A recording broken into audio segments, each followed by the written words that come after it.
Welcome to the Doherty Water for Food podcast. Since 2010, the Doherty Water for Food Global Institute at the University of Nebraska has worked toward one goal, a food and water secure world. One in which global food security is ensured without compromising the use of water to meet other essential human and environmental needs. It's a daunting vision, but one that is vitally important.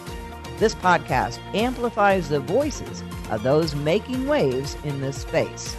We hope you enjoy today's episode.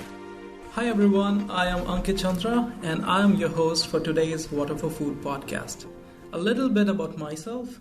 I work with Doherty Water for Food Institute at the intersection of engineering, policy, and entrepreneurship in agriculture water management. I manage the entrepreneurship program at the Institute and conduct research related to water, energy, and food in agriculture nationally and globally.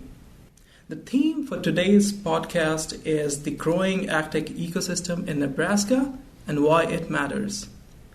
Today, I am excited to be sitting down with Matt Foley. Matt is the program director at Invest Nebraska and leads its food and agtech combined incubator. Matt will update us about very exciting things happening in the food and agtech space in Nebraska. So excited to have this addition to the podcast, and I hope you enjoy the conversation. Matt, welcome to the podcast, and thanks so much for joining us. Ankit, thanks for having me. You have played several roles in agtech ecosystem in Nebraska. You started as an entrepreneur, and you are into agtech investment space now. You're into ecosystem building. So tell us more about your journey and background. Yeah, so like a lot of Nebraskans, the family ties are in agriculture. So my mom's side of the family farmed, and growing up, we had a little exposure to that. But early childhood and high school for me, I thought, all right, all the cool kids are getting out of agriculture. I don't want to be involved with that. And what really changed for me was in college. Got to know a couple of good friends of mine, Andrew and Mitch Monarch, and they were starting a company called Field. And that was kind of the first point of experience with entrepreneurship, but specifically ag entrepreneurship, and really just how fun it was to, as they say, you're building a plane as you're flying it. And it's just chaos, and all the other internships and work experience I had before that, it felt super structured, and working on Field was an incredible experience. So those that aren't familiar, Field, it's an ag investment platform. The company still exists today, so I was helping starting it. It was like 2016, 2017, and the company exists today, and they've kind of found a niche in solar. But for me, that was just an incredible professional experience of seeing a company being built from the ground up. What was it like to think about applying to Accelerator, applying for grants, raising some angel capital dollars, and just figuring out what it feels like when you actually know your customers' issues and what you don't. And like most entrepreneurial journals, it's a roller coaster, so lots of highs and lows. But through that experience, I got to know the folks at Invest Nebraska. So Invest Nebraska is a 501c3, and that's my current employer. So we're a statewide nonprofit. And what's unique about Invest Nebraska is it kind of looks, feels, smells like venture capital. So we're getting a lot of pitches every day from entrepreneurs all across the state, Shark Tank style, so to speak. But it's not sharky in the sense where our goal is education. A lot of our meetings when we're sitting down with an entrepreneur, the result is we're recommending to them, you actually shouldn't raise money. Like, we want you to keep the entire ownership of your business, keep doing what you're doing, keep growing it organically. But there is a sliver of entrepreneurship where venture capital is right for them. So we partner with the state of Nebraska and operate the Seed Innovation Fund. So we're investing in early stage entrepreneurs. And historically, Invest Nebraska, we've invested in now over 100 companies. While ag is our biggest industry, like we'll chat about today, the ag entrepreneurship ecosystem in Nebraska has been kind of lackluster. We've been punching below our weight. When you benchmark us to our peer states in the Midwest and across the country, we think there's a huge opportunity for growth. So I have a fun role now. I get to work with Tanner and Hannah on our team of building out the Combine Incubator, which is the support system for ag entrepreneurs across Nebraska. You hit it squarely on point. I think the thing that really distinguishes Nebraska is the leading agriculture industry here. And so we have various sets of stakeholders who are working across multiple production systems, which is great. I would love to get more insight on Nebraska agriculture, but before we jump on that, can you tell us more about the role of Invest Nebraska and the Combine in building the agtech ecosystem here? Yeah, so the mission statement of two initiatives are very much the same. We're here to support the entrepreneurial ecosystem across the state of Nebraska. So Invest Nebraska, we're industry agnostic. The average investment size for us is $250K, and we'll do 20 to 25 deals a year. So as you can imagine, we're seeing a lot of different entrepreneurship activities. We've invested in companies from Lincoln to Gearing, all across the state, large communities, small towns. And the goal is, how can we build an entrepreneurial ecosystem? So obviously capital is a big part of that, but a lot of it is entrepreneurial support. So we'll support other accelerators, co-working spaces, go speak at classes. Ben, my colleague, he actually teaches a couple of classes at the university about venture capital and entrepreneurship. So what can we do to plant the seeds for long-term success and high-growth entrepreneurship? A lot of times what we'll see is someone starts their company when they're in high school, it's a t-shirt shop, and those are the entrepreneurs 10, 15 years later that are starting a high-growth venture. So partnering with programs like the Angler program, it's kind of the dream pipeline for Nebraska entrepreneurship, because it's a learned skill. A lot of people might argue otherwise, that it's innate and it's something that you have where you're born, but I would argue otherwise. It's something that if you have a good mentor and they show that ownership mentality and starting your own company is powerful and exciting, it gets a little addicting, because then you feel like you control your path and you can go work on it. So that's kind of a long-winded answer of, we wear a lot of hats, we support a lot of initiatives, but to circle back, ag is our biggest industry. What can we do to support ag entrepreneurship? That both means our homegrown entrepreneurs, people right in the state that maybe grew up on the farm, they see a problem that can be solved, but it also means attracting out-of-state and international entrepreneurs to come and use Nebraska as a launch pad for their venture. I'm super curious, Matt. What are some of the innovations or startup companies you have worked with and you have seen in Nebraska agriculture and you're most excited about? Yeah, so right now Nebraska's in a unique spot. So we have the lowest unemployment in the nation. And in one sense, it's something we can brag about, but also it's a challenge. And it's obviously a huge challenge for the ag industry. So some of the first companies that came through the combine and we funded were related to labor and later labor automation. So Marble Technologies, they're building a robotic process and system for meat processing. So if you think about some of the repetitive cuts and maneuvers that have to be made when you're going through a packing plant, they're trying to automate some of that, and really the opportunity to upskill workers that now they can be robotic technicians rather than making labor cuts.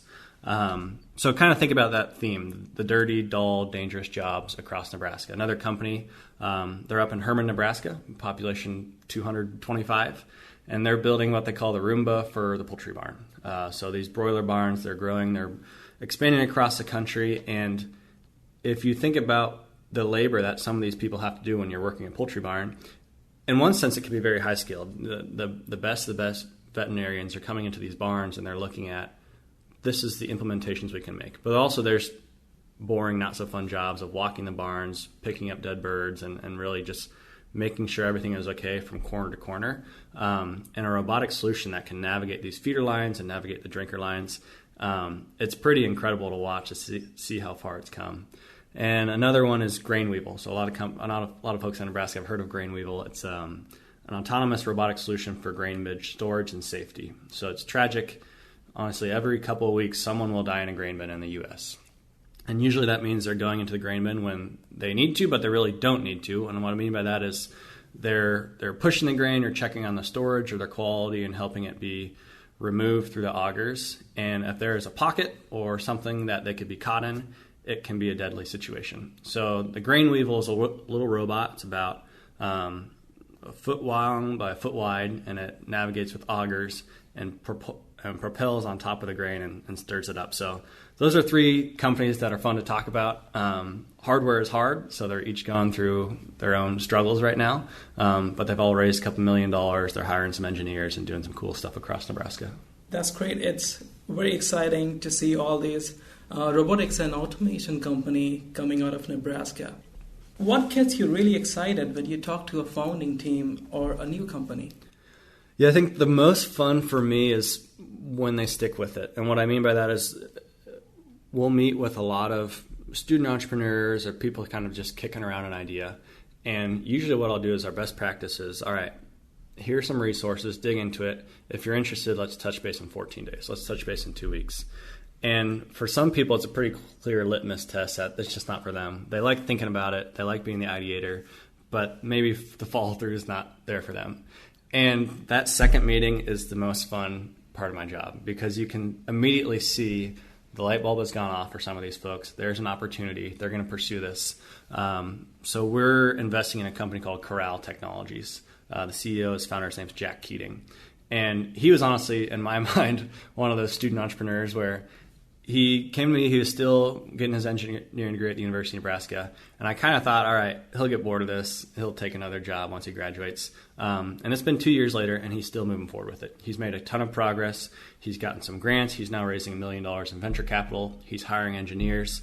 He's very well known in the Midwest ranching community. He has a lot of pilot testers across these ranches. And what he's doing is virtual fencing. So virtual fencing for cattle to improve intensive grazing. And for me, it's just been incredibly fun to see kind of the stick-to-itiveness of Jack, of he's not going to let this die. He has competitors with more money and on the coast and internationally, but he thinks he can still win this market. An incredibly hardworking guy. It's been really fun to work with him. Well, that takes me to my next question. What are some of the major gaps or challenges you see in the Nebraska AgTech ecosystem, or even the broader Midwest region?